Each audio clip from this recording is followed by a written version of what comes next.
Assalamualaikum warahmatullahi wabarakatuh. Perkenalkan, saya Ayu Sulistiawati dengan NIM P17511251039 dari Program Studi Sarjana Terapan Promosi Kesehatan. Pada video ini, saya akan membawakan materi mengenai tanda baca dan penulisan unsur serapan dalam karangan ilmiah. Pembahasan yang akan saya bahas pada video ini yang pertama dimulai dari penggunaan tanda baca. Apa sih fungsi dan contoh penggunaannya? Yang pertama ada tanda titik. Fungsinya biasanya digunakan pada akhir kalimat pernyataan. Contohnya, hari ini cukup melelahkan. Doni segera menyelesaikan pekerjaannya. Titik. Digunakan untuk memisahkan jam, menit, dan detik. Contoh, jam sudah menunjukkan pukul 7.40 wilayah Indonesia Barat. Di sini dimaksudkan bahwa pukul 7:40 menit. Yang ketiga yaitu untuk singkatan nama, orang maupun singkatan gelar dan pangkat. Contohnya H. Hamid atau dimaksudkan Haji Hamid, SDR. Atau dimaksudkan saudara.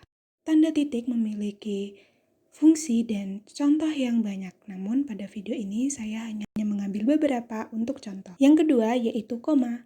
Fungsi pertamanya sebagai kata penghubung antar kalimat. Contohnya, hari ini Risa akan pergi ke kafe, tetapi hujan masih sangat deras. Yang kedua, memisahkan unsur dalam daftar, memisahkan anak kalimat, dan menyela kalimat agar jelas maknanya. Contohnya, ibu sedang membeli sayur, tempe, tahu, dan bumbu. Yang ketiga yaitu untuk memisahkan petikan langsung dari bagian lain. Contohnya, Andi datang lalu bertanya, bukannya tadi kita bertemu di rumah sakit itu? Dan yang keempat, untuk penulisan bilangan. Contohnya, 18,6 km. Berikutnya adalah titik koma. Titik koma memiliki fungsi yang biasa digunakan untuk memisahkan bagian-bagian kalimat yang sejenis dan setara. Contohnya, malam sudah semakin larut, pekerjaan belum selesai juga. Yang kedua, dalam kalimat majemuk, tanda titik koma dapat digunakan sebagai pengganti kata penghubung untuk membedakan kalimat yang setara satu sama lain. Contohnya, Doni tidak menyukai futsal karena tidak handal menggiring bola. Dion tidak menyukai basket karena masalah pernafasan. Selanjutnya ada titik 2. Fungsi pertamanya digunakan untuk menuliskan rasio atau perbandingan dalam bentuk angka. Contohnya, skala peta ini 1:() atau titik 2 1000. Yang kedua, tanda titik 2 digunakan pada akhir pernyataan lengkap jika diikuti oleh rangkaian yang berhubungan satu sama lain. Namun, jika rangkaian tersebut merupakan pelengkap yang mengakhiri pernyataan, tanda titik 2 tidak digunakan. Contohnya, besok anak-anak harus membawa titik 2, pensil warna, buku gambar, dan krayon. Yang ketiga digunakan pada teks drama sesudah kata yang menunjukkan pelaku dalam percakapan. Contohnya, Ardian, 2, menatap sekitar. Apakah ada yang salah? Tanda tanya dan tanda seru. Tanda tanya fungsinya sebagai tanda yang digunakan di akhir kalimat untuk menunjukkan sebuah pertanyaan. Contohnya, apa yang sedang ibu masak hari ini? Siapa yang belum mengerjakan tugas hari ini? Yang kedua, tanda seru.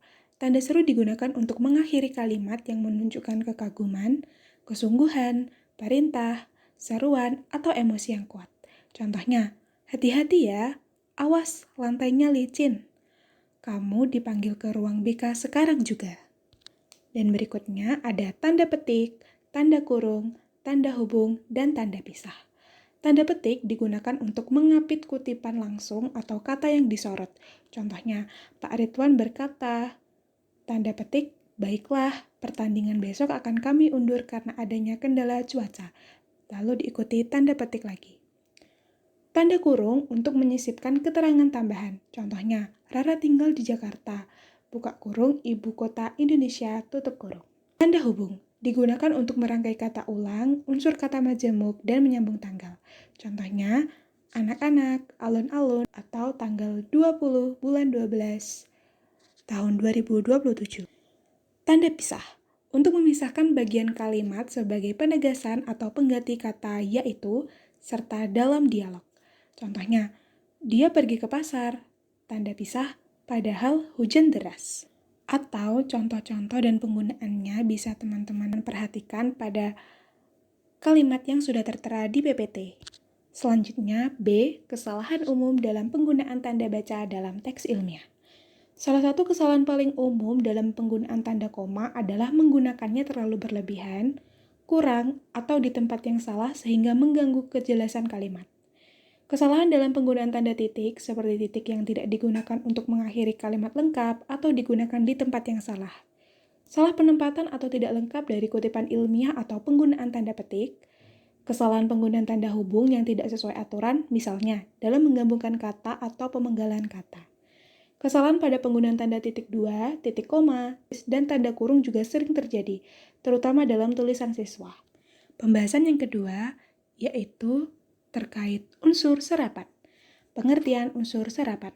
Unsur serapan adalah kata atau istilah yang berasal dari bahasa lain, asing atau daerah, dan telah dimasukkan ke dalam bahasa Indonesia dengan beberapa penyesuaian agar sesuai dengan aturan bahasa penerima. Proses ini terjadi karena adanya kontak bahasa yang terus-menerus dan tujuan untuk memperkaya kosakata. Oleh karena itu, kata serapan dapat dianggap sebagai kata serapan jika memenuhi kaidah-kaidah bahasa, terutama dalam bahasa Indonesia. Tujuan unsur serapan adalah untuk menunjukkan adanya kontak antar bahasa dan memperkaya kosakata serta pengetahuan bahasa Indonesia. Sementara karakteristiknya memiliki satu makna, tidak memiliki sinonim atau antonim dalam kalimat, dan maknanya tidak berubah. B. Proses penyesuaian ejaan unsur serapan atau asimilasi dan adaptasi. Asimilasi. Asimilasi adalah penyesuaian unsur serapan dengan suara, pelafalan, dan ejaan bahasa Indonesia agar unsur tersebut menjadi lebih mudah diucapkan dan ditulis oleh penutur bahasa Indonesia. Untuk contohnya, dapat teman-teman perhatikan atau cermati pada PPT yang sudah tertera. Adaptasi. Adaptasi adalah proses mengubah unsur serapan secara tertulis agar sesuai dengan aturan ejaan bahasa Indonesia, termasuk mengubah huruf atau kombinasi huruf untuk mengikuti kaidah ejaan bahasa Indonesia. Contohnya, komputer dari bahasa Inggris yaitu komputer. Untuk contohnya, teman-teman dapat perhatikan atau cermati pada kalimat yang sudah tertera di PPT. C. Contoh kata serapan dari bahasa asing. Berikut ini merupakan contoh kata serapan dari beberapa bahasa asing. D. Kaidah penulisan kata serapan sesuai Bu Ebi. Unsur serapan bahasa Indonesia dapat dibagi menjadi dua kelompok besar berdasarkan tingkat integrasinya. Pertama, unsur asing seperti force majeure, de facto, de jure, dan exploitation de Homer par Homme digunakan dalam konteks bahasa Indonesia, tetapi ditulis dan cara diucapkannya dengan masih mengikuti cara yang asing. Kedua, unsur asing yang ditulis dan diucapkan sesuai dengan kaidah bahasa Indonesia. AA dari bahasa Belanda menjadi A oktav atau oktav. AE jika bervariasi dengan E menjadi E, hemoglobin sama dengan hemoglobin. C di depan A, U, O, dan konsonan menjadi K, kristal sama dengan kristal. CH yang lafalnya S atau SY menjadi S, machine sama dengan mesin. Goin dari bahasa Arab menjadi G, goib menjadi gaib. E. Kesalahan umum dalam penggunaan unsur serapan di karangan ilmiah. Kesalahan ejaan, seperti penulisan huruf asing langsung tanpa penyesuaian. Seperti contohnya kata profesional yang seharusnya ditulis profesional. Kesalahan penggunaan pada saat pilihan kata, pada penggunaan struktur kalimat, kesalahan penggunaan huruf miring, dan kesalahan morfologis atau pembentukan kata. Nah, berikut ini merupakan beberapa referensi yang membantu proses penyusunan materi ini. Sekian materi yang telah saya sampaikan. Wassalamualaikum warahmatullahi wabarakatuh.